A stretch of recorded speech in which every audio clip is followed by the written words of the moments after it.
Olá, meus amigos, seja muito bem-vindo a mais um Doutor Pode, que é o único podcast do mundo onde o doutor... Pode. Exatamente. Então, hoje estamos recebendo aqui um doutor que é diferenciado, hein? É um cara que gosta de mexer com as pessoas. Vai pensando aí. Aproveitando o detalhe, já curte, compartilha, pega o link e manda aí para todo mundo, tanto da área médica quanto da área da saúde. Manda para o seu parente, para sua vovó, para sua mamãe, tá bom? Você que está assistindo aí no carro, também pode entrar através aí desse QR Code aí e entrar em contato conosco. Quem sabe você vai ser um dos patrocinadores do programa. E está aqui ao meu lado o doutor Manuel, o doutor mais português falsificado que nós temos. Tudo bem, Dudu? Tudo jóia? Hoje a gente vai ter a honra, né, de fazer um podcast com um colega. A gente tem uma história, a gente fez cursinho juntos, a gente estudou. Cabulava a aula junto. Nada, isso aqui era Aí, primeiro da turma.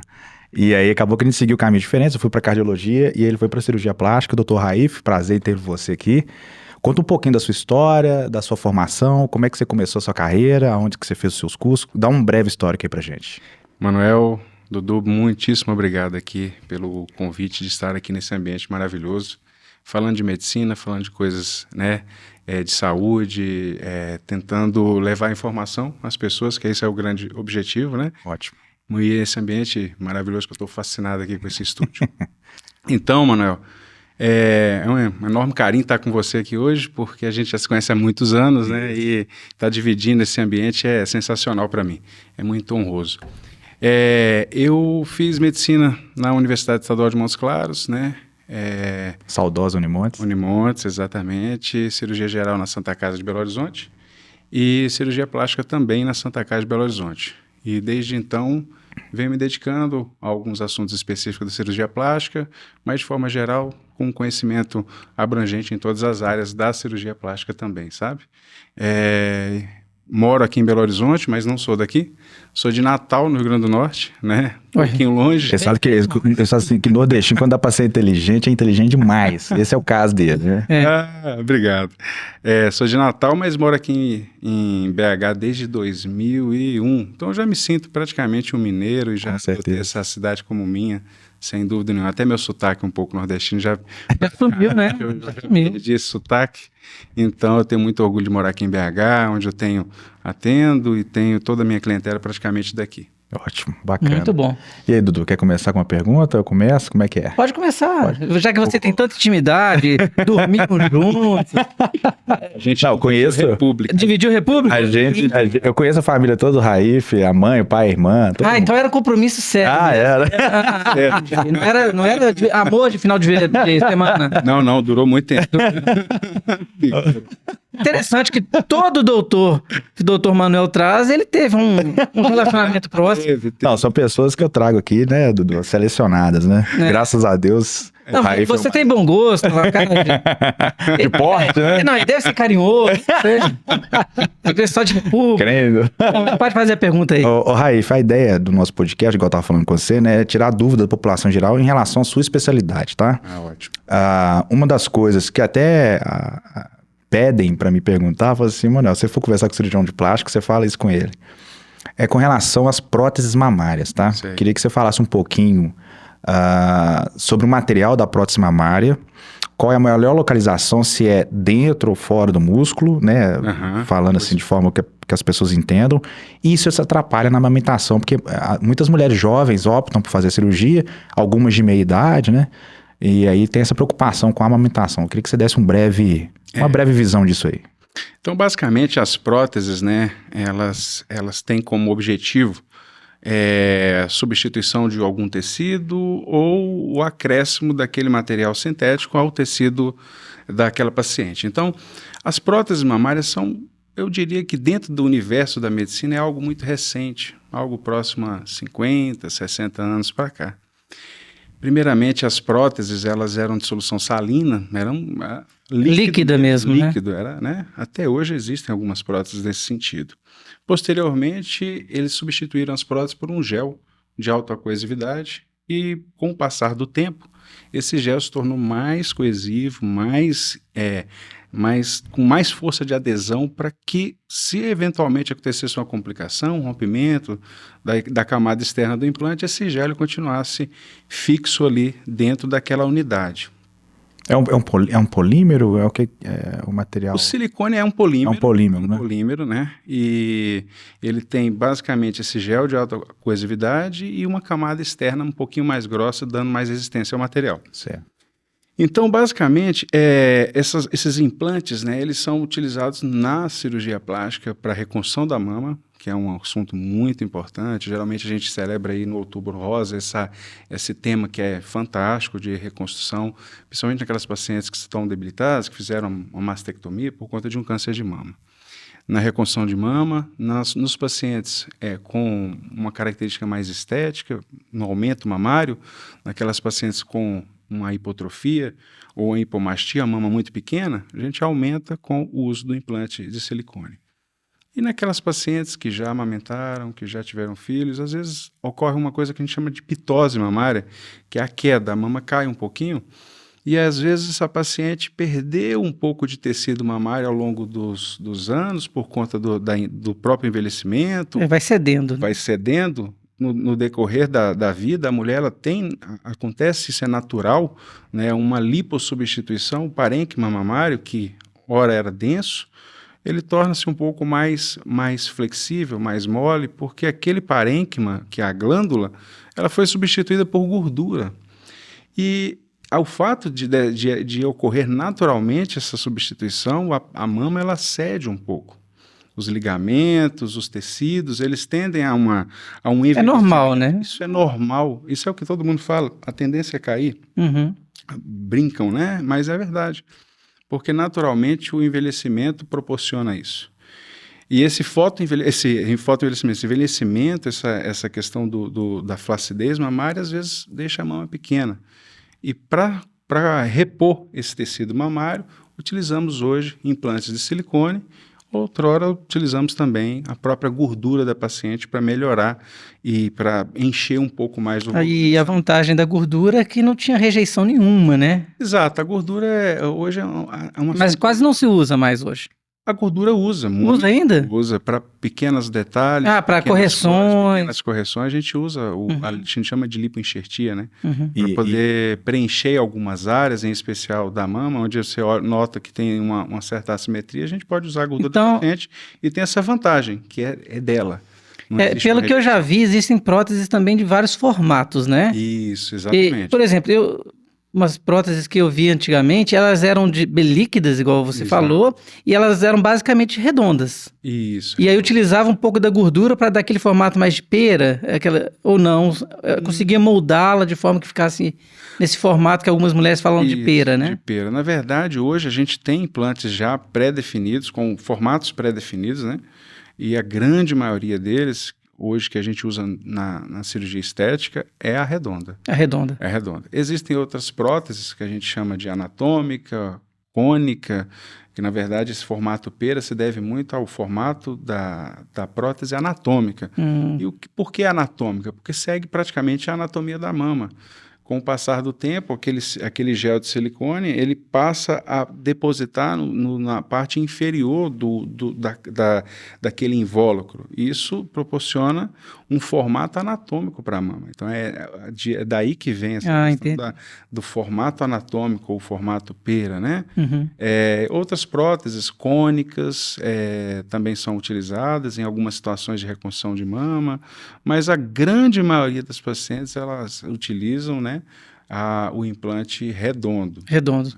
E no caso, assim, a curiosidade mesmo, né, a curiosidade acho que do povo normal, que esse silicone que era utilizado antigamente, que era mais líquido, ele dava mais problema de vazamento, a pessoa tinha mais problema, então por isso que trocou-se para essa prótese mais de silicone viscoso. Viscoso ou um gel de alta coesividade, exatamente. Antigamente, pelo fato de ter um silicone um pouco mais líquido, mais fluido, em caso de rompimento, esse silicone ele poderia ali ficar entremeado aos tecidos e às vezes até migrar para algumas regiões, como linfonodos, na axila. Habitualmente, a gente, quando vai pedir um pré-operatório de um paciente que está com implantes bem mais antigos, né? é normal, é comum a gente ver esses linfonodos um pouco mais edemaciados. E era comum inchados. também estourar, então, esse silicone mais líquido. Exatamente. Como tudo na medicina, aos poucos, a tecnologia ela vai sendo acrescentada aos implantes, ou entre outros né, aparelhos que a gente usa no dia a dia. Então, assim, basicamente, esse gel, esse polímero de alta coesividade foi sendo estudado em laboratórios e a gente... Foram melhorando. Assim, é comum eu falar para os pacientes assim, olha, daqui a 50 anos, provavelmente outro tipo de implante vai existir, diferente de hoje. Do habitual. Do habitual que você está acostumado, podendo ser melhor, o bem provável que vai ser melhor, porque cada dia mais os critérios para aceitação desse tipo de material no mercado são mais severos, mais seletivos. Mais pesquisados. Mais pesquisados. Existem estudos, né? Laboratórios por conta disso. Então, eu acredito que a tendência é cada vez melhorar com base nesse acréscimo de tecnologia com o passar do tempo. Agora, respondendo uma pergunta, Manuel, que eu achei interessante, acho que a grande dúvida assim, da maioria dos pacientes, qual plano usar, né? Onde colocar essa prótese? Se debaixo do músculo, se acima do músculo, depende de cada caso, sabe? Depende muito do que aquela paciente está querendo para ela a longo prazo. Então, uma paciente muito magra, geralmente eu cito exemplo, pacientes que são fisiculturistas, né? Que tem pouco tecido gorduroso acima da mama, tem mais músculo, é difícil de você, não é que seja difícil, quando você coloca aquela prótese, ela fica protegida por um pequeno tecido, um tecido fino. A pele fina. Pele fina. E deve ficar até um aspecto mais artificial. A palavra é essa, fica mais artificial. E em outras situações, a gente observa até que essa paciente a longo prazo, pelo fato de ser atleta, ela emagrece. O próprio implante, às vezes, ele não é totalmente preenchido e tem algumas áreas no implante que não são preenchidas. Fica ondulado, assim. Umas ondulações. A gente chama isso de rippling. Então, se o paciente põe uma paciente com esse perfil, uma prótese... Na frente do músculo? Na frente do músculo, provavelmente ela vai ter algum desconforto depois, vai aparecer esse rippling e, geralmente, isso dá um certo estresse, a paciente não gosta. Não fica harmônico, né? Não fica harmônico. Mostra que está uma prótese, né? Exatamente. Em contrapartida, outras pacientes com um coxinho um pouquinho mais espesso, isso permite que você coloque num plano subglandular. E o plano submuscular, nem o plano subglandular, nem o plano submuscular são um melhor do que o outro. Depende muito da indicação, para cada paciente, o que você vai usar. Alguns implantes hoje em dia têm até algumas coberturas sobre a capa do polímero para dar mais aderência em um plano, por exemplo, subglandular. Eu já vi umas próteses que elas são tipo foscas até, assim, meio acetinada. Acetinada, exatamente. E quando você passa o dedo, ela parece um velcro, não, um veludo. Uma camurça. Uma camurça. Então, essa camurça... Não sabia que você Eu trabalho com vários... Impressionado com o nível de entendimento seu da prótese mamária. Porque a gente que trabalha, né? Tá certinho. Então, assim, essa camurça, né, que hoje em dia a gente vê em alguns implantes, é uma camada de poliuretano, pode ser uma espuma ou pode ser mesmo uma camada de poliuretano, que proporciona para aquela paciente uma maior aderência, porque aquele tecido que fica ali fora, ele inflama um pouco mais. E quando ele inflama, ele cria uma reação cicatricial com o tecido da paciente, dando aderência, rigidez e gruda. Então, assim, algumas pacientes têm indicação de uma prótese como essa, de poliuretano, outras não. Então, esse tipo de avaliação... Aí o profissional que tem que... Exatamente. Vai muito da experiência do profissional, porque, assim, eu conheço profissionais, assim, fantásticos que optaram pelo plano subglandular e fazem somente subglandular com resultados espetaculares, outros somente submuscular também com resultados espetaculares. É claro que cada um, né, tem a sua experiência e também tem os seus desafetos também. Você olha para aquela prótese e fala assim, poxa, eu poderia ter feito ela em outro plano? Poderia. Alguns pacientes têm indicação dos dois.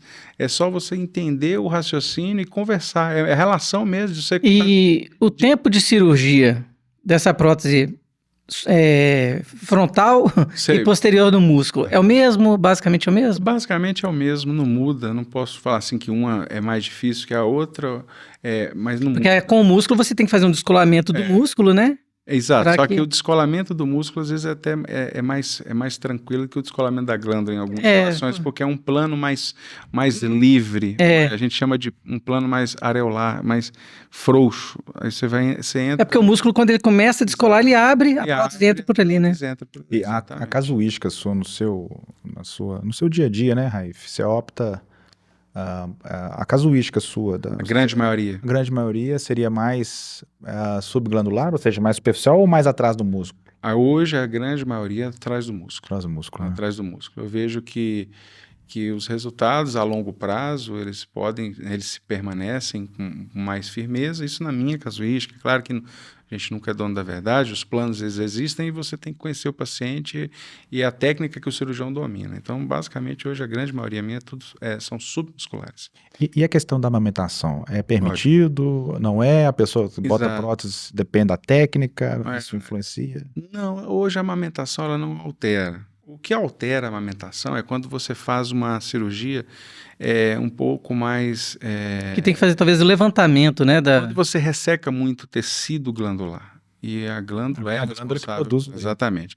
Quando você faz uma cirurgia um pouco mais agressiva com o intuito de ressecar, você altera a arquitetura daqueles canalículos, daqueles lóbulos. Dos vasos, né? Vasos, e isso, infelizmente, pode levar a alguma fibrose. Não necessariamente a paciente pode parar de amamentar, mas existe assim... pode até ocorrer uma certa necrose às vezes, não? Morte celular. Pode. Em alguns casos formam uma fibrose e aquele tecido ele acaba que não produz... Não é mais funcional. Não é tão funcional. Porém, a natureza é muito perfeita. E quando a gestante ela passa por aqueles 9 meses de gestação e está pronta para a lactação, ocorre uma adaptação.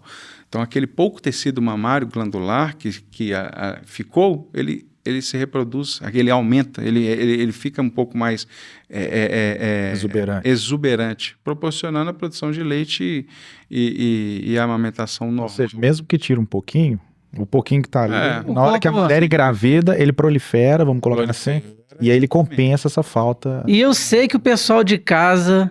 Olha, eu não queria contar não, mas o doutor trouxe uma modelo aqui e vai mostrar para vocês, em loco, uma modelo com e sem o silicone. Olha aí. Não, peraí. Calma, pessoal. Vocês são sem vergonha, viu? O pessoal já tava doido para ver, doutor. Eu imagino. As modelos aqui. Você pode entrar? Pode entrar as modelos. Gente, não pode. Aqui é um programa sério. Só eu que sou palhaço, mas o programa é sério. O podcast aqui é muito sério. Olha o nível aqui do doutor Manuel. É sério. Mas, doutor, isso é só pra gente quebrar um pouquinho. Claro. Além dessa parte da cirurgia de mama, né?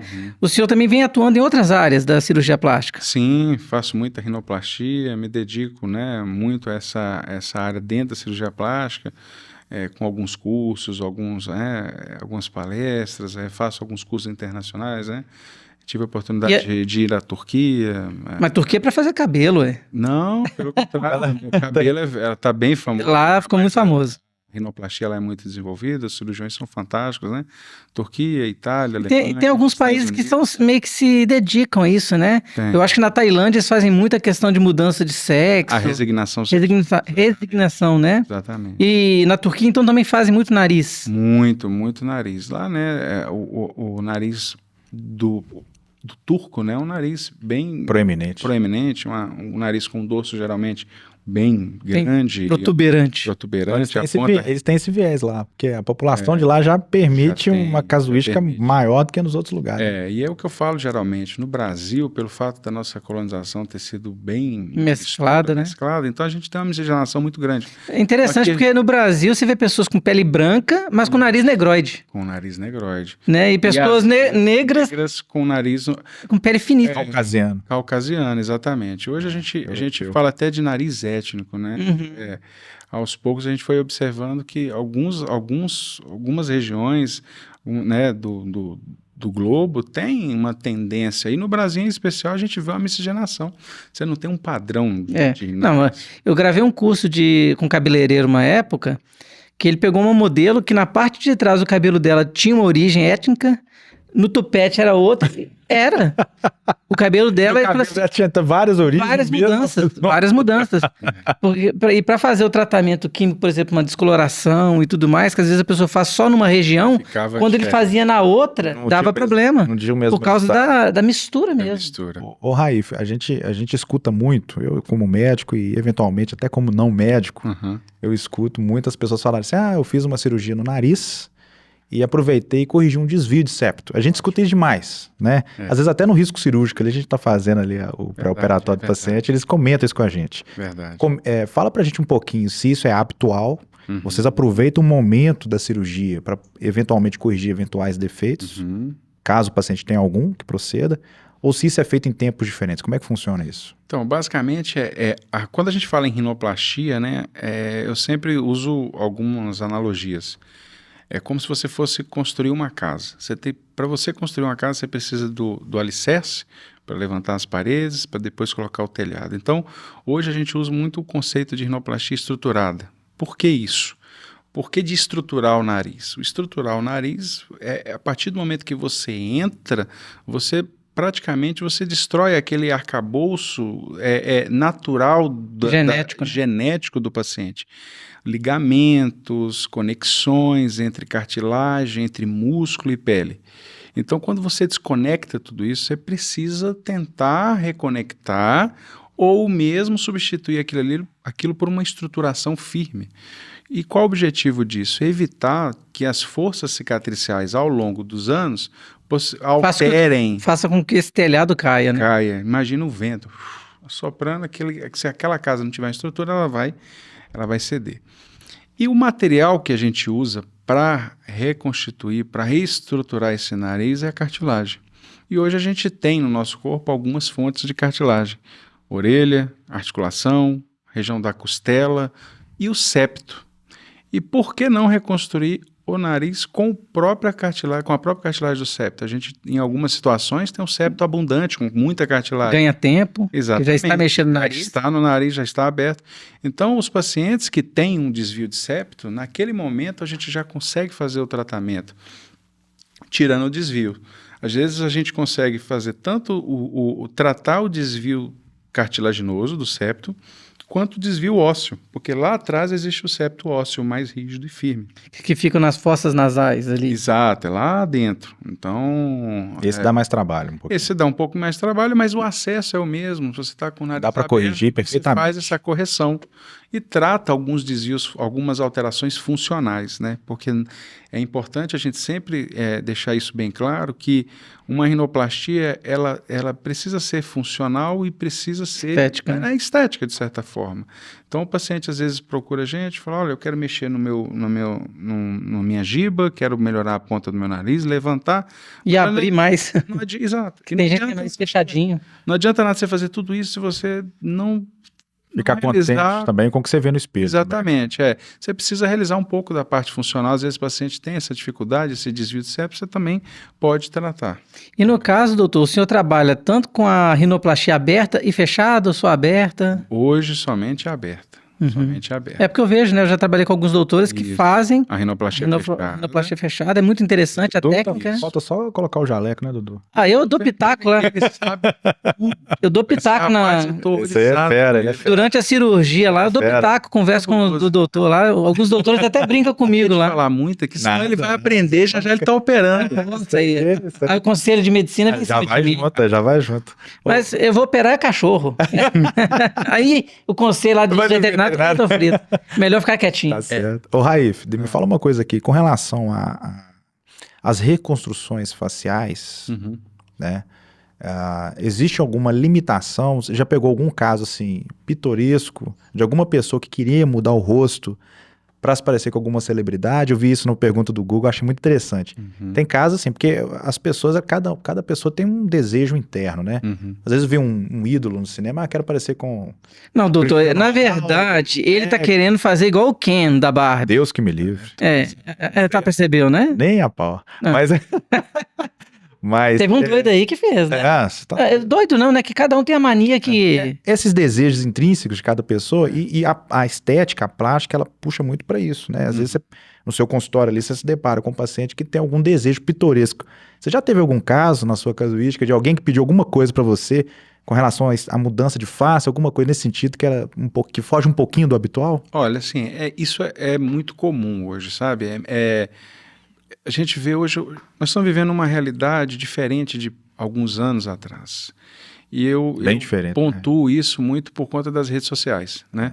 Então, hoje, pelas redes sociais, pelo acesso à internet, você consegue ver muito mais detalhes, acesso a imagens de artistas. É muita informação. É muita informação junto e, às vezes... Tem um lado bom e tem um lado... Lado bom e tem um lado ruim. Isso desperta no paciente, às vezes, o interesse de ficar com... Mas isso, doutor, que o senhor falou, eu lembro lá pelos anos 2000 e pouquinho, quando o pessoal falava da Angelina Jolie. Sei. Você lembra que as mulheres ficavam doidas com a boca que ela tinha? Eu acho que isso que despertou tanto as mulheres nessa parte estética de fazer esses preenchimentos labiais. Hoje em dia tem mulheres que têm um preenchimento labial que é uma loucura, assim. Parece 2 colchões, assim. É exagerado. Parece assim... Mas eu acho que a Angelina Jolie, por exemplo, ela favoreceu muito certo. Isso na época. Pra ela deu um pouco. Eu não sei se ela fez ou se o dela era natural, não sei se teve que na época, né, o procedimento seria bem diferente do de hoje. Mas você chegou a ter algum caso assim? Não, geralmente tem alguns pacientes que... Leva uma fotinha no celular. Certa vez... Algum pedido específico? Assim, eu quero Teve uma paciente, certa vez, que ela me procurou para fazer nariz, né? E ela queria deixar o nariz dela igual ao do pai, que havia falecido. Gente. E ela levou a foto do pai. Aquilo, assim, de certa forma, a gente tem que entrar... O cirurgião plástico é um pouco de psicólogo, um pouco de psicólogo. Muito, né? E um pouco de psiquiatra. Então, você tem que entrar no imaginário daquela paciente e não é criticar, mas é você entender a situação dela e você tentar, de certa forma, ajudar. Né? Às vezes, essa paciente eu não operei. Porque é evidente que, em algumas situações... A expectativa dela... A expectativa era completamente fora da realidade. E a ligação emocional com o pai é fortíssima. Exatamente. Né? A ligação emocional... Vai que chega um nariz que ela fala assim, nossa, mas... Não, assim, então, e é complicado, né? Porque cada cirurgia, eu acredito que tem um resultado. Você tenta seguir um padrão, mas... E você tem a limitação da própria pessoa. Depende da genética também, cicatrização. Não é uma mágica. Existe uma margem anatômica, cirúrgica, existe toda uma lógica que eles sabem, né? Exatamente. Imaginando a dificuldade que é abordar isso. Né? Abordar isso é muito difícil, porque o conhecimento técnico a gente tem, a gente estuda, a gente vê, mas muitos dos pacientes, às vezes, eles querem escutar outra coisa, ou escutam isso que a gente está falando, né? E não quer ouvir. E não quer ouvir. A palavra, às vezes, é isso, a expressão.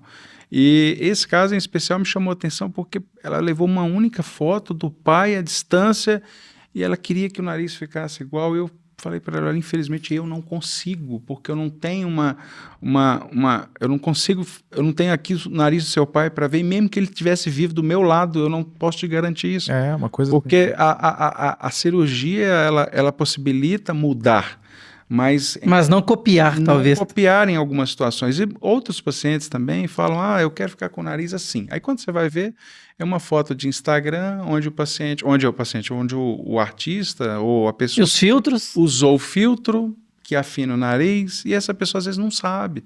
E fala assim, não, eu quero ficar com o nariz assim. Fala assim, vai conhecer a pessoa pessoalmente para você ver se é de verdade. Exatamente. Então muda muito. A gente tem que tentar lidar com as expectativas, mas deixando sempre o pé no chão. Não, existe até aquela história do Michael Jackson, né? Que aquele nariz dele foi afinando, que ele chegou a um ponto que ele usou prótese. Eu não sei se é verdade, mas que ele usava uma prótese, né? Que saía assim, ó. Só ficava com os 2 furos ali no nariz. Não sei se era verdade, mas que o nariz dele ficou muito fino.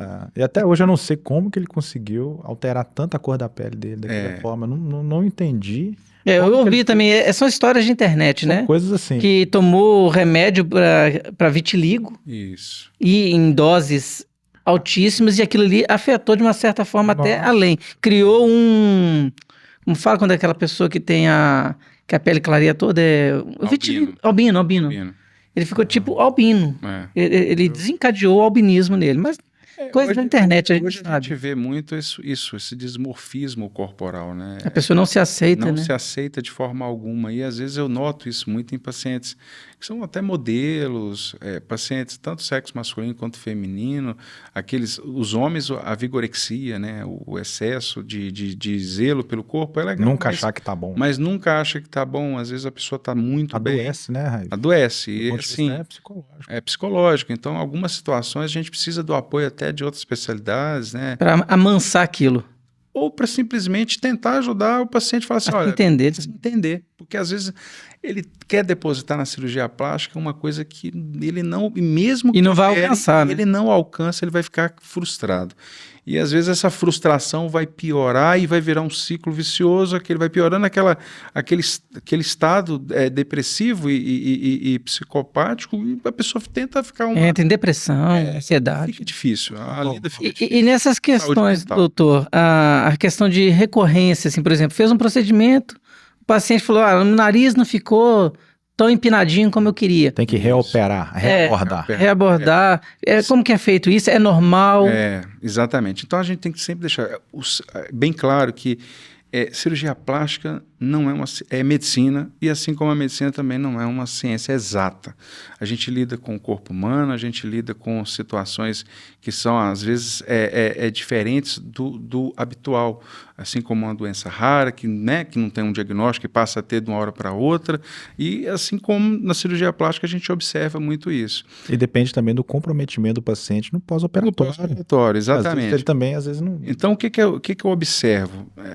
A cirurgia plástica ela não é, digamos assim, perfeita 100% das situações. A gente depara com algumas imperfeição também. Exatamente. Difícil de alcançar, né? A gente depara com algumas situações onde é necessário fazer um refinamento. Eu sempre falo a palavra refinamento. Um retoque ou refinamento. Para chegar naquela expectativa do paciente, tentar chegar no mais próximo possível da expectativa. Então, isso é muito comum na cirurgia plástica. Às vezes, uma lipoaspiração não ficou do jeito que a paciente estava querendo, ficou um pouco de gordura. Ali naquele momento, na sala de cirurgia, o paciente está sendo operado deitado, não está sendo operado em pé. Não, ele não espera, às vezes, nem o pós, né? Exatamente. Acontecer o desinchaço, né? Nossa. Exatamente. Porque a pessoa está inchada. Eu já vi... Inflamada. Numa das cirurgias que eu acompanhei, a paciente tinha feito a rinoplastia, o doutor deu todas as explicações, né, para ela. Ela falou, doutor, mas eu não posso ficar sem pegar sol, não? Eu falei, não pode de jeito nenhum, pelo menos uns 30 dias, 40 dias evita o sol. Ela falou, nossa, eu tô com a passagem comprada amanhã pra praia. Exatamente. Nossa. Um dia após a cirurgia. Gente, como é que opera? Porque ela não vai contar isso pro doutor. Você tá doido, isso aí Ela fala, mas eu vou ficar na praia, eu vou pôr sombrinha, mas o próprio calor, né, pode prejudicar. E o pior é que você avisa, né, Raif? A gente sempre avisa. E aí a pessoa realmente... Mas é uma questão, a cirurgia plástica é programação. Às vezes a paciente fala assim, olha, eu quero operar, mas eu quero operar no meu período de férias, que são 10 dias, eu já volto. Eu falo, fica difícil. Ou senão, exatamente, a gente cai dentro disso, uma viagem já marcada, eu falo, olha, é melhor operar depois. Mas a pessoa quer, às vezes, fazer no tempo dela, né? No tempo dela. Então, assim, a gente tem que expor as situações que podem gerar complicações para que o paciente tenha ciência do que está fazendo. Ninguém pede da pessoa, né? Você operou agora e semana que vem você quer ir pro Rock in Rio, quer ir levar uma cotovelada lá no nariz. Não tem como a gente prender, a gente não pode fazer isso. Mas eu já vi algumas coisas... pode orientar. Eu já vi algumas coisas que o paciente fala pro médico, eu falo, gente, o cara não tem nem a mínima noção. Exatamente. Orientar. Entrando até nesse quesito, porque a gente está lidando com pessoas e a gente sabe que no consultório é um mundo à parte, né? Uhum. E a gente, como profissional, a gente também tem que se resguardar. Uhum. Existe todo um contexto ali do desejo do paciente, o plano de execução, e a gente tem que lidar com as eventuais intercorrências. Isso é uma realidade de todo mundo. Como que vocês, ainda mais levando em consideração que o mundo da estética hoje está muito difundido, como que vocês se resguardam? Eu sei que existe uma questão contratual, né? O paciente assina um contrato. Um contrato em base de 30 páginas. Que expõe umas cláusulas, né? Como é que vocês se protegem? Como é que é feito esse trabalho de proteção profissional? Como é que isso é feito? Basicamente é na primeira consulta. Tenta esclarecer tudo que pode. Ali você já consegue definir... Exato. Sabe por quê? Porque existe uma máxima que o cirurgião ele falou o seguinte uma vez: o meu patrimônio eu conquistei com os pacientes que eu operei, mas a minha reputação eu conquistei com os pacientes que eu não operei. Então, Perfeito. é a primeira consulta. É você olhar no paciente e falar, você tem indicação? Você não tem? É você entrar na mente do paciente e entender o que ele quer. É aquele E momento... saber, às vezes, até descartar um paciente que pode ser problemático, né? Exato. Na verdade, o cirurgião, ele tem o paciente que ele merece. E o paciente tem o cirurgião que encaixa com a ideia dele. Então, não necessariamente tudo que eu falei para os meus pacientes foi correto, a ponto de eles olharem assim para mim e falar assim, não vou operar com esse cirurgião não. Aí vai em outro e opera. Quem está errado, quem está certo, às vezes é só o momento. Tem que saber muito. Exatamente. Você porque tem pacientes que têm algumas comorbidades, né? Que ele faz lá o risco cirúrgico. Aí um médico avalia e fala assim, não, o cara tá uma diabetes tipo... Qual que é a diabetes que não pode... Não, todos se estiverem controlados não tem problema Então, mas às vezes o cara... Não, já peguei paciente de risco cirúrgico, coronariopata. Aí a gente dá um resguardo. Mas a grande maioria de cirurgia estética, como tem uma procura paciente jovem, de meia idade, às vezes até com uma comorbidade controlada, o desempenho... porque às vezes ele não é tão... E aí é engraçado porque a responsabilidade do cirurgião é maior, né, Raif? Se o paciente não tem comorbidade... A ideia é que a cirurgia saia da melhor forma possível. Exatamente. Então, assim, o intuito é sempre isso, é que a cirurgia saia da melhor forma possível. Por isso você tem a primeira consulta, que é assim, ela é o momento que você conhece o paciente, entende e que pode conversar, né? Pode conversar. Posteriormente, esse paciente ele volta mais vezes, eu deixo bem aberto para voltar quantas vezes quiser, quer tirar dúvida. Estou com dúvida um dia antes da cirurgia. Vamos conversar, às vezes... Eu acho que sua cirurgia não deve ser agora. Vamos pensar... E a questão da internet, então, deve ter favorecido bastante, né? Porque hoje em dia os doutores têm o Instagram, o YouTube, eles já gravam tanto de dicas, né? Que facilita para o paciente já ter uma noção. Ajuda muito. Raif, eu vou até complementar essa questão do Dudu, porque a gente está vivendo, igual você falou, um momento muito diferente da época que a gente tem 10 anos de formado, né? Isso. Nossa, eu formei em 2011, você formou em 2009. Você tem 13, eu tenho 12 anos. Na nossa época, essa questão da mídia social ela não era tão preponderante assim. Hoje, um médico, eu lembro que eu... Não, ele é obrigatório, praticamente, ter uma rede social forte até. Eu estava conversando com um colega meu, eu falei assim, Manuel, não adianta ser o melhor cardiologista do mundo, se você não tem, pelo menos no Instagram, você não existe. Uma vitrine. Isso. E eu fiquei até chocado com aquilo, eu falei assim, gente, aí eu fui embora para cá, eu falei, vou fazer um Instagram. Aí comecei organicamente a fazer meus trabalhos. Exato. Mas como é que você está enxergando isso? Assim, porque a gente consegue ver no Instagram outras profissões da área da saúde que não... os médicos, principalmente levando em consideração da área estética. Aí a gente coloca biomédico, farmacêutico, enfermagem, que está começando a entrar... Os próprios dentistas também. Dentista, está começando a entrar nesse mundo e, eventualmente, existe uma regulamentação, existe uma proteção para o próprio paciente, porque os profissionais que têm que mexer com isso têm que ter a devida formação. Como é que você enxerga o momento atual hoje da medicina em detrimento das outras áreas, principalmente no campo da estética, tá?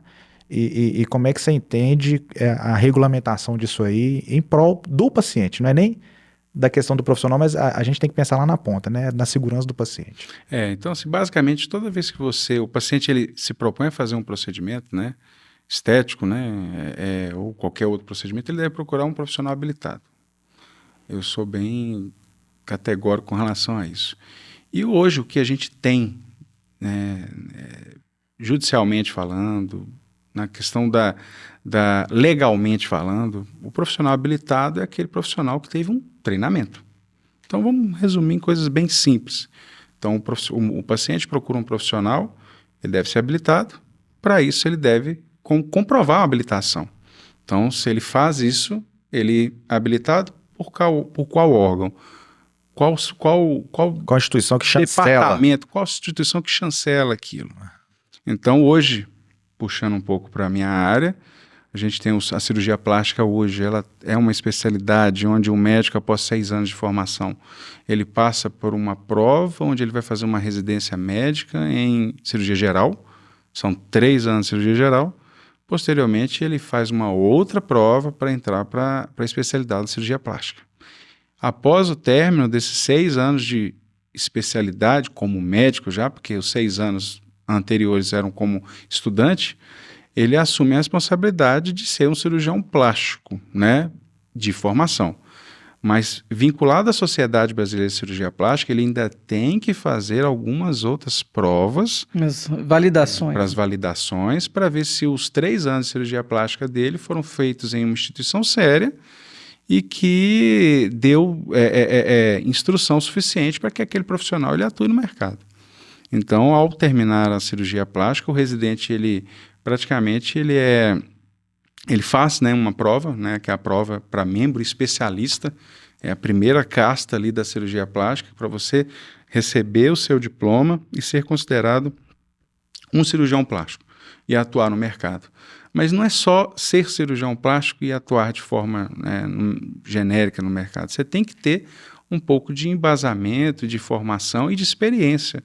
Então, ao longo da nossa formação, ao término da residência, você acompanha cirurgiões mais experientes, você viaja para congressos, você participa de cursos, né, de formação, para que você vá ali juntando dentro daquela sua bagagem de conhecimento uma experiência para que você possa lidar no dia a dia com situações como complicações cirúrgicas, por exemplo. Claro. Então, assim, antigamente, na época da faculdade, eu tinha um professor que falava assim, nunca prescreva um medicamento que você não vá saber tratar se ele é um antídoto. Né?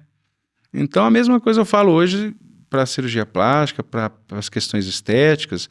O profissional que se habilita a fazer aquilo, ele tem que estar preparado para as complicações e tentar contornar aquela situação.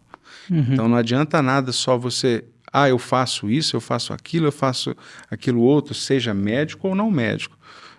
Hoje em dia a gente, né, tem visto muitos não médicos atuando em áreas que até então eram mais restritas para o cirurgião, plástico, dermatologista, entre outras especialidades que a gente está vendo. E é interessante ver isso, né? Assim, eu vejo pelo campo de pessoas que estudam, vamos dizer assim. Isso. Por exemplo, eu já gravei material para cirurgião bucomaxilo. Uhum. E é uma cirurgia espetacular. Sensacional. Que eu acho que, dependendo, nem na faculdade de medicina, o cara aprofunda tanto quanto o dentista ali, no caso, né? Não, exatamente. Então, assim... A cirurgia de bucomaxilo, por exemplo, o zigomático, eu acho muito interessante quando você vê uma cirurgia, não sei se... Né, o senhor já deve ter visto também, os doutores aqui, do zigomático que prende lá em cima, que tem que estudar toda a estrutura anatômica, muscular, de ligamento, de questão de suporte ósseo, de massa óssea. Existem interseções, né, Dudu, nos vários campos, né, Raia? Por exemplo, você pega o bucomaxilo, o cirurgião de cabeça e pescoço, o plástico, tem áreas que são de interseção. O que a gente preocupa como profissional sério é que não deixar massificar e banalizar demais pessoas que não têm a devida técnica ou habilitação. Não que, por exemplo, um cirurgião bucomaxilo, por exemplo, tem plantão no João 23. Sim. Trauma mas, de face, assim, o que eu penso, assim, um cirurgião bucomaxilo, por exemplo, ele poderia fazer... Você está falando cabeça e pescoço ou um bucomaxilo? O bucomaxilo. Ele teria relativamente facilidade de fazer uma rinoplastia. Já entra numa área cirúrgica. Porque é a questão teórica.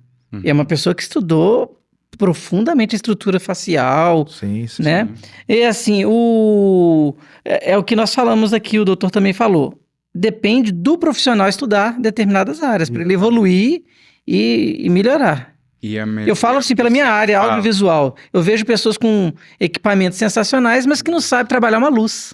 Exatamente. A questão é o que eu falo, é estudar naquela determinada área, entender aquilo que você quer mexer, mas é o mais importante, eu sempre friso isso, é saber tratar as complicações. Perfeito. Se você... Teve uma trombose, um trombo. Você pode ter todas as especialidades possíveis, mas se você não trata as suas complicações, fica difícil. Sem dúvida. Então, assim, é uma questão de confiança, né, com o paciente, você se presta a fazer um serviço que você não está conseguindo tratar as próprias complicações daquilo que você faz. Então, assim, e isso a gente vê na mídia. Hoje em dia, a mídia, eu vejo muito no Instagram, a internet virou uma terra sem lei. Sim. Então, hoje, algumas pessoas se dizem autoridade unicamente pelo fato de ter um Instagram que famoso, né? E a gente vê hoje inúmeras pessoas que se dizem profissionais em determinadas áreas, outras, né? Isso é em todas as especialidades, viu? Endocrinologia, hoje a gente... Não, em áreas diversas. Já vi gente falar que é cardiologista, não tem nem RQE. Exatamente. Então, hoje em dia, resumindo isso que o Manuel questionou... Mas aí é complicado, hein? O cara fala que é cardiologista. Tem demais, Dudu. Faz um risco cirúrgico. Tem demais. Muito. Mas Mas é uma loucura. Já peguei cada risco cirúrgico que o paciente, ele, ao ler, ele achou estranho. Você vê, um leigo achou estranho. Que ele foi num cardiologista, entre aspas, que é um que a pessoa fala assim, você não pode falar que é cardiologista, mas você pode falar que atende cardiologia. Existe uma nuance. A gente sabe que do ponto de vista ético, se você se propõe a atender na área de cardiologia, você é cardiologista. É cardiologista, exatamente. Então, eu já peguei vários. Mas aí realmente eu entendo a questão da ética e o que diz a lei. Né? O cara usa o que diz a lei. Mas aí quem sofre no final das contas... Sim, mas eu tô falando pelo lado comercial da coisa, né? A pessoa fala assim, não, pelo lado legal eu estou garantido, mas pela ética, a ética que se... Teve uma clínica que você até conhece, que a pessoa ia fazer uma cirurgia estética, orofacial, e a pessoa era uma coronariopata grave. Entendi. E o risco cirúrgico foi feito por um profissional que eu não sei, eu não tive nem a curiosidade de saber quem era, mas que liberou com, vamos dizer assim, um risco cirúrgico de menor gravidade.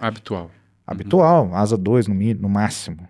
Então, assim, na hora, a gente veta na hora, e a gente vê que isso está muito... E a medicina, no campo da estética, a gente vê muito isso também. Muito. Eu não sou cirurgião, né? Eu sou cardiologista. Mas se eu que sou cardiologista, eu já vejo algumas coisas assim que assustam. Eu fico imaginando a área da estética, porque assim, você abre o Instagram hoje, aplicação de Botox, que eu te falei. Não, Botox faz em salão de beleza. Preenchimento labial. Dudu, são coisas... Cara, você tá mexendo no rosto, tem vaso, tem nervo, tem musculatura.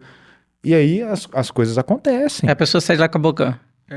orçamentos os mais variados, você fala assim, ele não faz, não, vem cá que eu faço. Não, outro dia eu tava no Belvedere ali, eu fui almoçar no restaurante, aí tinha um salão de beleza, uma clínicazinha pequena, não vou falar uma clínica que não sei, parecia um salão de beleza, e tinha uma plaquinha, aquela plaquinha que fica assim, aberta, assim, ó, Botox, uma setinha pra cá, e o valor embaixo, como se fosse um sacolão. É o que eu falo. A gente não é contra... E é o que eu falo.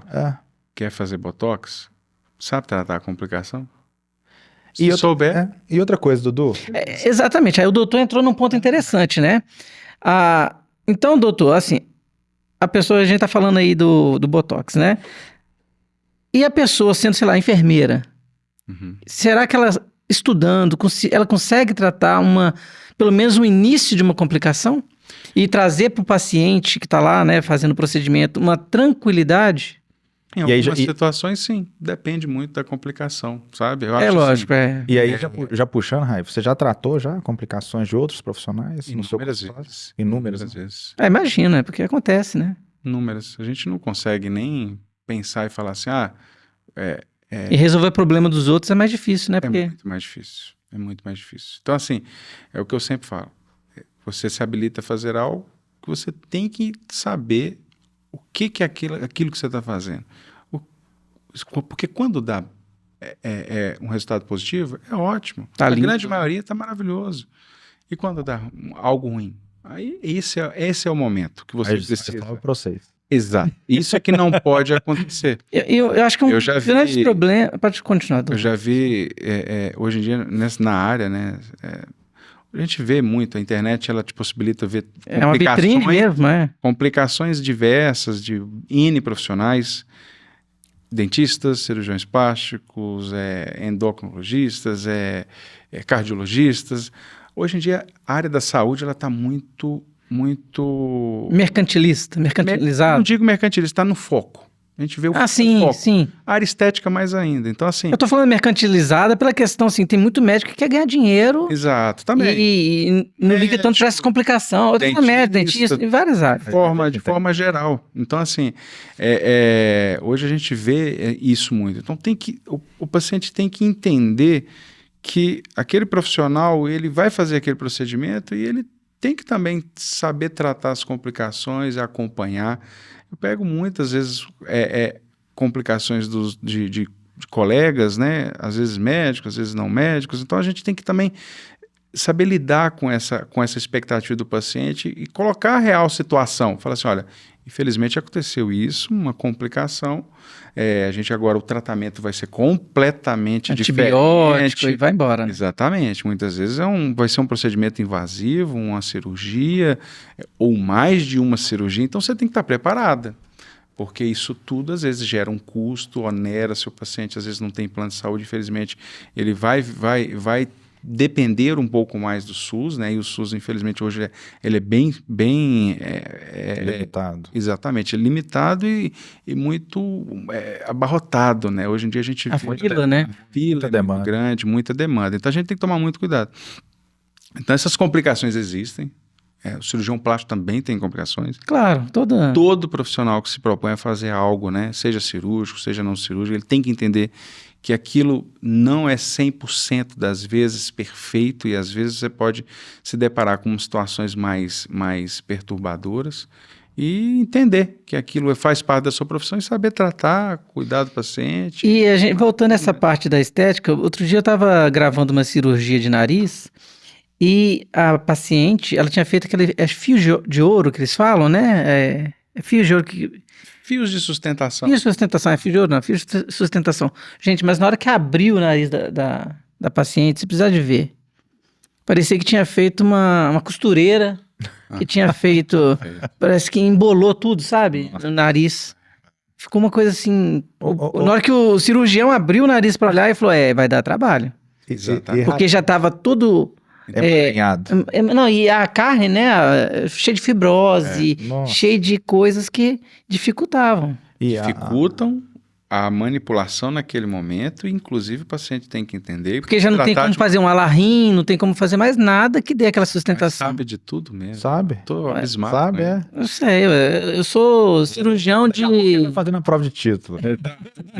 Sou cirurgião de fantoche. Então, assim, é exatamente isso. Essas complicações, elas existem e o paciente tem que ter ciência de que, às vezes, numa situação dessa, a cirurgia vai mudar completamente o rumo e o resultado. E deixar claro para o paciente. Exatamente. O legal de um podcast igual esse nosso é porque eu acredito que a pessoa que está assistindo é porque ela está preocupada se ela vai fazer um procedimento, uma blefaroplastia, que ela relativamente ela é menos invasiva, ou você vai fazer uma rinoplastia, você vai fazer até um transplante capilar, que é menos invasivo ainda. Mas aqui, com o nosso podcast, é bom que a gente vai trazendo os especialistas, né, doutor? Claro. E a gente vai ajudando essa pessoa a tomar uma posição. Porque às vezes o nariz dela não é nem tão feio, ela não tem nem um desvio de septo que atrapalhe tanto, mas ela está preocupada com a foto do Instagram. Exatamente. Porque eu tenho que sempre usar filtro, gente. Entre fazer uma cirurgia relativamente desnecessária e usar o filtro, usa o filtro. Às vezes a opinião do outro também, que eu digo assim, a pessoa se preocupa demais com a opinião alheia, né? Sim. Aquela história que eu estava escutando até, eu estava indo pra academia, aquela história do patinho feio. Era diferente dos demais, mas na hora que foi descobrir, ele era um cisne. Talvez muito mais imponente, mas naquele meio ele se sentia... Na hora que, às vezes, a pessoa até se descobre de uma outra forma e ela aceita e... Exato. Às vezes a opinião que ela tem dela mesma muda, né? Então, O doutor Manuel meu já se aceitou. Graças a Deus, sou... mesmo sendo assim. Graças a Deus. Mas, assim, essa questão eu acho muito interessante, assim, porque eu vejo mulheres até de uma certa idade... Eu falei com minha mãe fez abdominoplastia... E eu falo com a mãe, não precisa. Uhum. Mas ela cismou de fazer. Ô, Dudu, toda mulher... Não, toda mulher quer fazer. Eu entendo. Você tirar de orelha... Mas assim, da onde? Da orelha? Não, tem mulheres que são... Você vê mulheres assim que são malhadas. Eu trabalho com muita gente de academia. Então, assim, você fala assim, você olha assim pra pessoa, ela vai tirar o quê do culote? Eu acho que aí que entra o risco vai entrar o osso, da pessoa perfurar um órgão. Sem querer, lógico. Mas Então você tem que... E trazer um problema para a vida dela absurdo. Coisas desnecessárias tendem, Exatamente. eventualmente, E é o que eu falei. a acontecer. Isso você tem que ver aonde? Na primeira consulta. É. Conversar, entender as expectativas. Às vezes você fala assim, olha, infelizmente eu não consigo chegar no seu resultado. Mas nessa perfeição que você está procurando. Seu corpo está muito bom, ou seu corpo, infelizmente, tem algumas coisas que eu não consigo mexer, porque a gente tem que entender que às vezes é a natureza, né? Uma pele grossa, você tem alguns medicamentos hoje em dia que você pode afinar um pouquinho, mas é coisa transitória. Mas é uma pele mais espessa, mais dura, mais rígida, principalmente quando a gente fala de cirurgia de nariz, é da característica dela. É da característica, é uma característica, aquilo é seu. Então você tem que também ter esse contexto e bom senso, e o paciente tem que entender que muitas das coisas são naturais. O envelhecimento é natural, a característica dele, a estrutura óssea, às vezes, ela é genético, você tem aquela conformação. Claro que a gente não precisa necessariamente envelhecer da pior forma possível, existem formas de você amenizar. Para isso tem alguns procedimentos estéticos, dermatológicos, né? Mas você tem que entender, de certa forma, que você vai envelhecer. Não, e outro dia eu escutei uma coisa que eu achei muito interessante, e é verdade. Cada vez que você respira, o oxigênio, ele enferruja, vamos dizer assim, o corpo da pessoa. Oxida. O oxigênio, ele é um catalisador do envelhecimento. Então, toda vez que a pessoa está respirando, o corpo está processando, transformando em gases, né, todo o processo natural, ela está envelhecendo cada vez que respira. É lógico que deve ter gente agora em casa, ela fala assim, meu Deus, vou parar de respirar. Não é... Vou economizar, vai trazer outro problema. Vai trazer outro problema. Respirem, pessoal. Respira mais devagar, mas respira. Ô Raif, na sua casuística lá do consultório, a gente pergunta isso, é uma curiosidade até pessoal minha, quais são os principais tipos de complicação que o cirurgião plástico lida com relação? É necrose, é seroma, é acúmulo de líquido, é infecção, febre? Quais são as principais complicações que vocês notam no dia a dia, no cotidiano? A gente geralmente separa por procedimento, né? Então vamos supor hoje uma abdominoplastia, uma lipoabdominoplastia. As complicações, né? Algumas eu nem chamaria de complicações, porque basicamente é esperado. Fibroses no pós-operatório, irregularidades na própria lipoaspiração. Às vezes a barriga não fica muito linear. Não fica muito linear. Às vezes o paciente já é a terceira lipo. Dá tipo um queloide também, né? Digo queloide. Na lipo, às vezes você pode ter irregularidades, né? Então, assim, isso é descrito na literatura. É um endurecimento. A gente tem várias literaturas que falam sobre isso. Tem até mulheres que fazem, na questão da gestante, que faz o parto cesariano, que fica, né, com uma pele mais grossa, por causa das 7 camadas que são cortadas. Aí o que acontece? Aí são complicações da cicatrização. Aí eu posso até explicar. Legal. Então explique para o pessoal. Então, assim, basicamente, se a gente pensar na abdominoplastia, né, na lipoabdominoplastia, a lipo pode resultar em seroma, muito comum. Acho que praticamente 90% dos pacientes submetidos à lipoaspiração tem seroma, eu diria até 100%. Talvez não juntou muito seroma a ponto de ser visível, mas tem líquido ali que é produto produto inflamatório do procedimento. Então, na mamoplastia é muito comum a gente ter, não é muito comum, mas a gente pode ter situações onde existe um hematoma, um sangramento. Esse paciente às vezes tem que ser reabordado cirurgicamente, seja na prótese simples de mama, mamoplastia de aumento, uma mastopexia com prótese, uma reconstrução, você pode ter sangramento, eu já tive, inúmeros cirurgiões já tiveram. Então hoje em dia a gente fala o seguinte... igual você falou, saber tratar também. Saber tratar. Só tem complicação quem opera. Às vezes o cirurgião que está vendo, eu não tenho complicação, então vai ter. Espera 10 anos de profissão, 20 anos...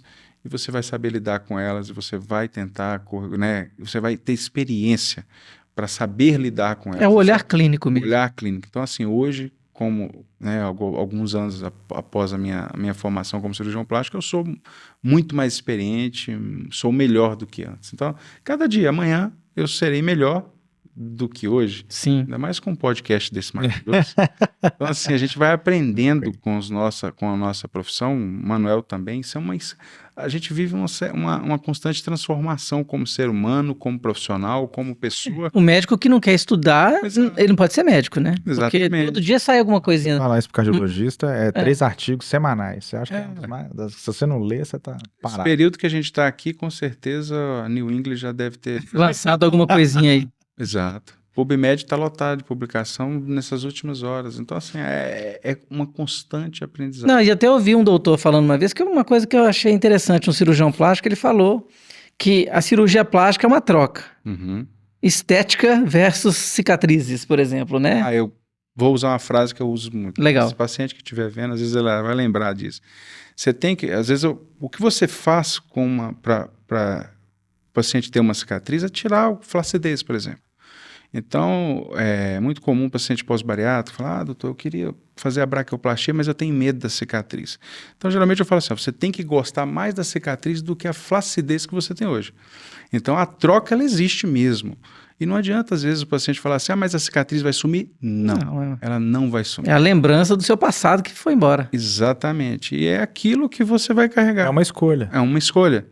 Às vezes você vai se deparar com cicatrizes, e aí eu entro dentro daquele detalhe, cicatrizes que são inestéticas, né, que são um pouco mais feias, entre aspas, que são cicatrizes como um queloide, que é basicamente uma hipercicatrização. Aquilo produz tanto a matriz, muito tanto duro, colágeno, né? que fica um tumor, uma tumoração benigna, passível de correção, em algumas situações, mas que mesmo a correção pode gerar outro queloide, porque muito dessa... E às vezes o corpo da pessoa também tem essa facilidade, né? De tendência genética. Geralmente a gente observa isso muito em pacientes afrodescendentes, a tendência a ter o queloide. Não, eu já vi colega meu assim, ele bateu aqui, cortou, dá o queloide. Assim, o cara é todo cheio de marcas. Hoje eu fiz uma pequena cirurgia numa paciente com queloide no ombro, que é uma área muito comum de ter, que surgiu espontaneamente. Sem trauma. Existem algumas síndromes, inclusive, que como se fossem inflamações, assim. Vai saber. Gravado pode formar um queloide. Verdade. Então, assim, é um processo inflamatório que aquilo desencadeia uma hipercicatrização e forma uma tumoração. E existem outras cicatrizes, como cicatrizes hipertróficas. Então, a partir do momento que você incisa o bisturi ali, aquele paciente ele vai ter uma cicatriz. Uns vão ter cicatrizes melhores, outros piores. Então, paciência.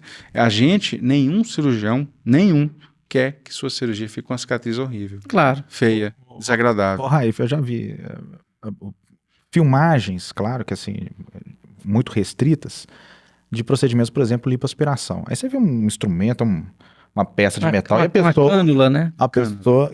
Isso. Aquilo ali, vocês esquentam o tecido gorduroso e aquilo ali é sugado? Como é que é feita a lipoaspiração? Que é o procedimento talvez mais falado no mundo, né? É o mais feito, sem dúvida nenhuma. E é feio, viu? Nossa, eu vi ali, eu falei assim, uai... Não, assim, na verdade, pra gente que é leigo, no meu caso, que sou leigo, eu já filmei, já vi. Você já fez? Eu não fiz, eu filmei. Como que eu ia filmar e fazer? O cara é doido. 2 tempos. É o cara da rede social, né? Faz aí, doutor. Então, você prega o suporte aqui no ombro. Não, mas assim, pra quem vê de fora, por isso que o paciente não pode ver, né? Realmente vai... igual o mineiro fala, vai chuchando aquilo ali. E vai despregando a gordura e vai sugando. Eu tô falando de forma coloquial, né? E vai saindo aquela gordura amarelada, esponjosa, junto com um pouco de sangue, que é normal do líquido, né? Mas o doutor vai explicar melhor. Vocês aquecem? É ferro de solda? Como que é? Ferro. Então a lipoaspiração, ela, ao contrário do que muita gente acredita ser um procedimento antigo, algo próximo a 20 anos, 22 anos, quando o Dr. Ilou, que é francês, ele lipoaspirou um lipoma, que é um tumor de gordura, ali se deu a lipoaspiração, inclusive ele veio para o Brasil. Geralmente... São lesões, né? Eu tive a oportunidade em 2013, no início da minha residência, de assistir uma aula dele no Congresso Brasileiro no Rio de Janeiro, que foi fantástica, e infelizmente ele veio a falecer, acho que tem uns 2 a 3 anos. Dr. Ilou, então ele foi um precursor junto com o Dr. Ivo Pitangui, Dr. Farid, outros grandes cirurgiões, né, que nos antecedem aí nessa especialidade. Então, a lipoaspiração, ela é uma forma de você tentar harmonizar o corpo, lipoaspirando, tirando aquelas gorduras localizadas. Eu falo muito para os pacientes que lipoaspiração não é estratégia para emagrecimento. Nunca vai ser. Emagrecimento tem um cardiologista que pode te ajudar. É perda calórica, né? E um endocrinologista, um nutricionista, um nutrólogo. Existem outras especialidades que estão a seu dispor para poder conquistar isso. Emagrecimento você não é no cirurgião plástico que você vai conseguir. Você vai conseguir mudar um pouco o seu corpo, harmonizar, tirar uma gordura um pouco mais localizada, melhorar, sem dúvida. Tirar a flacidez. Mas essa questão que o doutor Manuel perguntou, essa cânula, ela é aquecida? Vou chegar na cânula. Ah, então beleza. Eu achei que já estava... Eu tenho que introduzir o assunto. A cânula. A cânula. Boa. Então, olha só. Então, aí, a lipoaspiração, ela vem com esse objetivo. E para você fazer a lipoaspiração, precisa de um instrumento para sucção. Você tem aquele aparelho, que é a primeira cânula do Dr. Ilu, ele até mostrou em fotos como que era, e aos poucos essa cânula foi incorporando tecnologias, e eu vou explicar quais são hoje. Você tem um instrumento, que é aquele tubo fino, que ele tem graduações com relação à espessura. A diâmetro, cânula 6 é mais grossa, cânula 3,5 fininha, 2 e assim por diante, até 1,5, 1. E essa cânula, ela ela é ligada a um aparelho de sucção, que é o lipoaspirador, ele faz uma pressão negativa, e através da movimentação cíclica de ir e vir, você consegue aspirar aquela gordura. Hoje, né, de mais ou menos uns 10 anos ou um pouco mais, a gente tem a incorporação de outras mecânicas dentro daquela cânula. Por exemplo, uma energia vibratória, circular, ir e vir. Então, aquela cânula acoplada a uma pistola que ela possibilita essa movimentação. É quase como se fosse um martelete. Causa um trauma local e interno, você vai tendo acesso àquela gordura mais liquefeita. E meio que desarticulando aquela estrutura que estava ali trabeculada. Exatamente, você consegue aspirar aquilo mais de forma líquida e baixando aquele conteúdo, diminuindo, tirando aquela gordura daquela região. Então, existem outros meios. Então, com relação ao que você falou sobre aquecer, não. A cânula não vai aquecida. Ela não é aquecida. Mas existem outros meios. Por exemplo, hoje tem uma tecnologia, que é uma tecnologia ultrassônica, que é o Vaser. Eu ouvi dizer. O Vaser, ele consegue, né, e tem outras marcas que são semelhantes, conseguem, na ponteira do Vaser, emitir ondas sonoras, né? Um ultrassom, ondas sonoras, que numa frequência e amplitude, ela emulsifica, ela não queima, ela emulsifica, ela consegue... uma vibração degradar diferente. Mais ainda aquele conteúdo de lipócitos. Interessante, né? De adipócitos. Então, você consegue liquefazer. Tanto que quando você passa o Vaser, a gordura vem meio que esbranquiçada, veio leitosa. E aí depois você pode lipoaspirar, porque mais facilidade. Está amanteigada, tá? Amanteigada é bom. Ele até passou requeijão ali, quase que ele fez assim o movimento pêndulo. Mas amanteigada, tá mais fácil. É muito usado em paciente que já fez lipoaspiração, vem pela terceira, quarta vez para fazer lipoaspiração, e o movimento da cânula em um tecido duro, aí começa fibrosado, né? Problemas. Você tem que impor um pouco mais de força e às vezes isso aí pode ser ruim, entendeu? É muito mais perigoso. O Vaser ajuda, entre outras tecnologias. Super interessante, né? E eu acredito que a tecnologia na medicina estética, não só estética, né? Mas ela vai evoluindo a passos largos. Cada dia mais. Então a gente vai vendo isso. Doutor, eu quero já te agradecer. A gente está chegando aí no final do nosso podcast, o Doutor Pod. Eu sei que a gente vai ter que marcar, né, uma outra aí para esclarecer mais esses detalhes aí, que assunto não vai faltar, né? E a modelo, pessoal, que vocês ficaram esperando, é as duas, né? Não vai ter não, gente. Não adianta ficar com isso não. Minha esposa tá ali já fala assim, com a faca na mão. Já. Mas era só uma modelo, né, doutor? Vendo a hora de uma flecha passar. Era só vai modelo. ser uma coisa rápida. Coisa profissional. Vou passar aqui rapidinho. Aqui. Só um exemplo. Né? As brincadeiras à parte, doutor, quero já te agradecer. E eu quero pedir para vocês aí, que estão nos assistindo, curta mesmo, tá? Compartilhe. Viu Comenta. Comenta também, coloca algumas dúvidas aí, a gente pode passar para o doutor depois. Tem aí o nosso Instagram, @doutorpod. No YouTube é muito fácil também, é youtube.com/doutorpod. Criamos também agora no Facebook uma página onde nós vamos estar postando também o nosso podcast. Ou seja, o nosso podcast aqui ele é multiplataforma. E você pode ficar tranquilo, tá? Se quiser utilizar também esse QR Code, manda perguntas, quer ser parceiro do programa, entre em contato.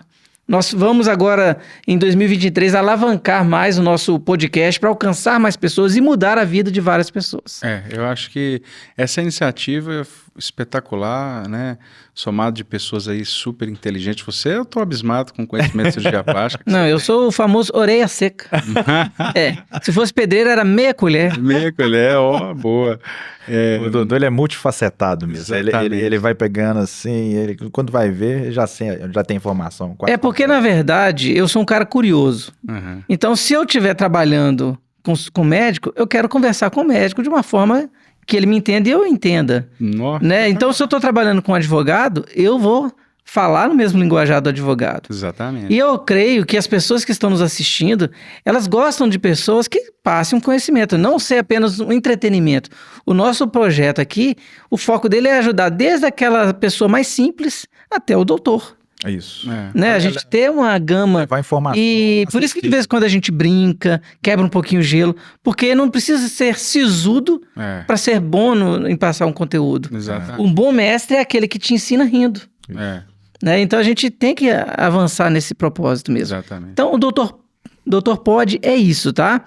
As suas considerações, doutor? Olha, assim, perfeito. Eu me sinto, né, honrado de estar aqui com vocês e discutir um tema tão importante, né? Pra gente, a gente está lidando ali no dia a dia, passa quase que normal, mas tem muita gente, né, que quer tirar dúvidas, quer esclarecimento, e quer até informação. Vergonha.